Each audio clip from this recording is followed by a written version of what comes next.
people in church watu wengi sana kanisani have a very fake humility. wana unyenyekevu bandia kabisa. Very, very fake humility. Unyenyekevu bandia kabisa. Especially in this church. Haswa sana kwa kanisa hili.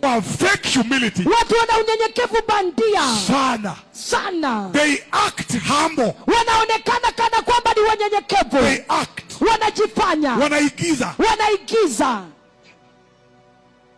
Humility is not to greet with two hands. Unyenyekevu sio kusalimu watu na mikono miwili. Humility. Unyenyekevu is not to bow before men. Sio kuinama mbele ya wanadamu. Humility. Unyenyekevu is not that. Sio hiyo. Humility number one. Unyenyekevu ya kwanza makes you correctable. Inakufanya uweze kurekebika. Correctable. Unaweza rekebika. Can be corrected. Unaweza kurekebishwa. So when Jesus said, Yesu aliposema that you will receive power, kwamba utapokea nguvu, what did he say? Alisema nini? He said, alisema you will be correctable. Utaweza kurekebishwa. You will be teachable. Utaweza kufunzwa. You will be leadable. Utaweza kuongozwa.